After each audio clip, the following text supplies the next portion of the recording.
ẹ̀yin tèmi káàbọ̀ yẹn sórí YouTube channel yìí tẹ́ bá wo ìyẹn fọ́nrán yìí láti bẹ̀rẹ̀ ẹ ti mọ̀ pé mo fẹ́ sọ̀rọ̀ nípa ẹ̀ náà nípa ti ìyẹn sinimá ìyá tó jẹ́ pé Mide Fúnmi Martins léyìí tí wọ́n gbé jáde jẹ́ pé sinimá yìí ọ̀pọ̀lọpọ̀ àwọn èèyàn ló ń sọ̀rọ̀ nípa ẹ̀ ìyẹn lórí ẹ̀rọ káyélujára ní àkókò yìí lóòótọ́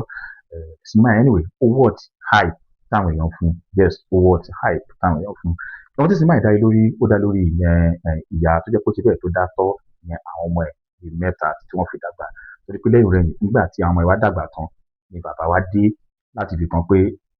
ọmọ òun fẹ́ máa ṣe ojúṣe òun lórí àwọn ọmọ ṣùgbọ́n ìyá yẹn ò fẹ́ gbà tó sì jẹ́ pé kí ni wá di yánpọnyánrí nínú sinimá ọ̀hún tó di pé to the extent ìgbà táwọn ọmọ tẹ̀ wá gbà lẹ́yìn tó ń lọ sí ọ̀dọ̀ bàbá wọn inú ìtẹ̀ tó bá tẹ̀ wá papọ̀ ìyá rán tọ́ọ̀dù ìyẹn láti máa fi disturb ìyẹn bàbá wọn láti máa fi nà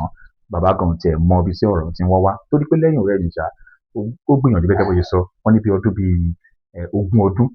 ló ti fi gbìyànjú láti rí i pé èèyàn ṣáà fi wáṣẹ́ lọ fi ṣiṣẹ́ lọ ni pé owó ni ò sí gbà tó rí pé bí kan ṣe rí lòun fi da àwọn ọmọ yẹn sáyà ìyá yẹn ní ṣe nǹkan tó dáa ni bó bá ṣe wù kó rí níbi 20 years kò sí kọ́ta pé kéèyàn má tiẹ̀ bó bí ò tiẹ̀ tó ó yẹ kó nà máa mú wá ìyẹn lápá abẹ ṣùgbọ́n nígbà tó wá padà dé náà tó lòun fẹ́ tún máa ṣojúṣe náà táwọn ọmọdé ti gbà láti jẹ́ kó máa ṣojúṣe àwọn ibi tó wá kú díẹ̀ káàtó sí òun náà nípa tẹ̀rọ ti ìyá yẹn náà ìyá òun náà ò gbà nígbà tí wọ́n lọ sí ilé ẹjọ́ adájọ́ gan sọ pé ó yá ẹ lọ sọ̀rọ̀ kí ní àmì kébìlì ṣùgbọ́n wọ́n kọ̀ ìyẹn láti sọ̀rọ̀ àmì kébìlì tó di pé àwọn ọmọ nínú ọmọ mẹ́ta nígbà tó máa dájọ́ wọn làwọn ṣe tán ìyẹn láti tẹ̀lé bàbá wọn ìkan náà lọ ṣe tán láti tẹ̀lé ìyá àwọn kan tí mo ṣàkíyèsí ní sinimá àwọn èyí kan mo fẹ́ sọ yìí kò ní ìpèkẹ́ máa wo mo kàn sọ yẹn personal review mi nípa sinimá àwọn pé too long scene àwọn scene kan wà ó dàbí ẹni pé ó ti gùn jù ìyẹn nínú sinimá àwọn and again secondly lóòótọ́ di pé nípa bá ń jà kì í ṣe bí ti ká kú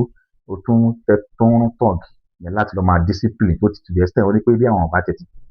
mú ọkọ̀ òun lọ́gán káwọn ti rán nǹkan ti bá àwọn mú kó lọ ti pẹ́ ó kú díẹ̀ káàtó no matter what tó bá ṣe òkú èèyàn kì í fi òfin ìyẹn sọ wàrà èèyàn and ẹlẹ́ẹ̀kẹta ń bẹ̀ òun náà tún ni pé nígbà tí tó máa parí patronage story continues ẹbí láti sọ̀rọ̀ nílé ẹjọ́ kílẹ̀ tó fẹ́ fún wa kílẹ̀ fẹ́ ká tó fẹ́ wò